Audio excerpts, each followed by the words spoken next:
प्रिय छात्रों, आप सभी का बहुत बहुत स्वागत है आपके अपने चैनल एनसीईआरटी मैथ्स पर। मेरा नाम है राज और मैं आपके अपने चैनल एनसीईआरटी मैथ्स पर बहुत बहुत स्वागत करता हूं।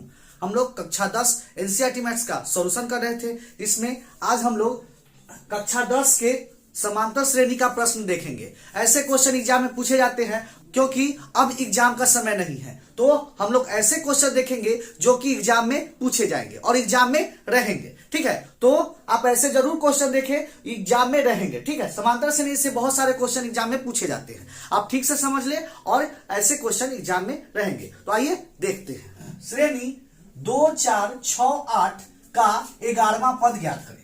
ऐसे क्वेश्चन एग्जाम में रहेंगे। क्वेश्चन कोई भी श्रेणी दे देगा, कहेगा 11वां पद निकालने के लिए, 12वां पद निकालने के लिए, 13वां पद निकालने के लिए, बहुत सारा पद, कोई भी पद कह सकता है निकालने के लिए। ऐसे क्वेश्चन एग्जाम में रहेंगे, आप इसको जरूर देख के जाइए। ठीक है, चलिए क्वेश्चन बनाते हैं।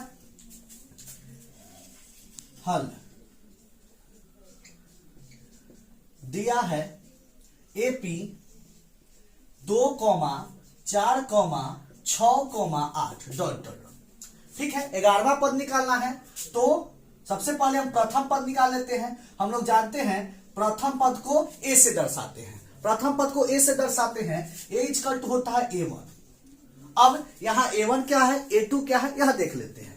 तो हम जानते हैं प्रथम पद A1, A2, A3, A4, A1, A2, A3, A4।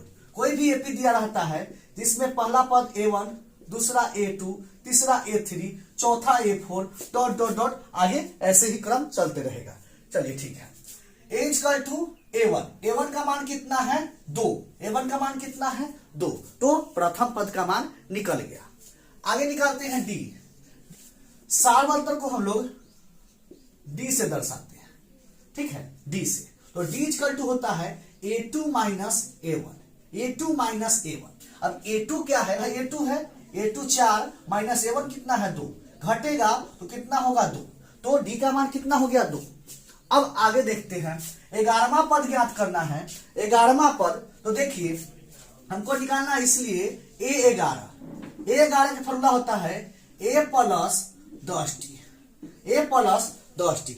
यह कहां से आया तो देखते हैं, हम लोग जानते हैं n इक्वल टू होता है A plus n minus 1 into D, A plus n minus 1 into D.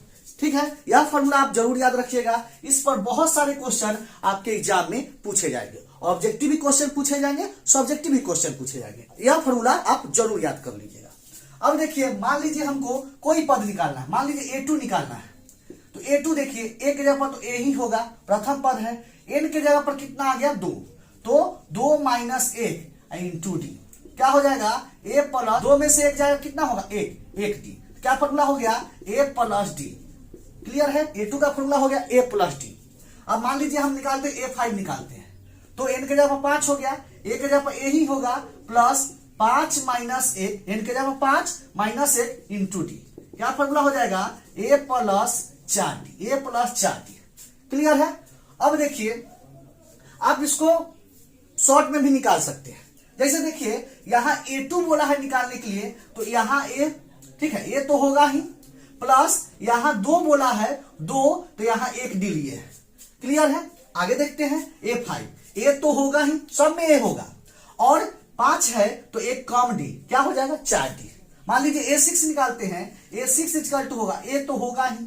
Clear है, और 6 बोला है तो 5D। क्लियर है, उम्मीद करते हैं आपको जरूर समझ में आया होगा। क्लियर है। चलिए, वैसे ही A11 था तो हम क्या कर दिए, A तो होगा ही और 11 है तो एक कम डी 10D। अब डायरेक्ट आप लिख के बना सकते हैं। अब ऑब्जेक्टिव क्वेश्चन इस पर देगा तो डायरेक्ट लिख के आप बना सकते हैं। क्लियर है। चलिए, अब जो मान दिया हुआ है वह रख देते हैं। A का मान क्या है, A का मान है 2 प्लस 10 गुना D का मान कितना है, D का मान है 2 गुना 2 प्लस 10 में 2 से गुना कीजिएगा 20, जोड़िएगा तो 22। क्लियर है, तो A11 का मान कितना हो गया 22। क्लियर है। तो क्वेश्चन में कह रहा था समांतर श्रेणी दिया हुआ था जिसका 11वां पद ज्ञात करना था, तो हम लोग 11वां पद निकाल लिए। क्लियर है, उम्मीद करते हैं यह आपको जरूर समझ में आया होगा। क्लियर है। ऐसे क्वेश्चन एग्जाम में पूछे जाते हैं, आप ऐसे क्वेश्चन जरूर देख के जाए। जरूरी नहीं कि यहाँ 11वां पद पूछा जाएगा, कोई भी समांतर श्रेणी दे देगा, 11वां पद, 22वां पद, कोई भी पद पूछ सकता है। ठीक है, कहेगा 2 4, जैसे क्वेश्चन बनाइए आप, एक क्वेश्चन दे देते हैं आपको बनाने के लिए, यही समांतर श्रेणी देते हैं, AP 2 4 6 8 डॉट डॉट डॉट का 51वां पद ज्ञात करें। ठीक है, यह क्वेश्चन हो जाएगा, कोई भी क्वेश्चन पूछ सकता है। तो आप यह क्वेश्चन समझ लिए हैं, यह भी क्वेश्चन बन जाएगा। क्लियर है?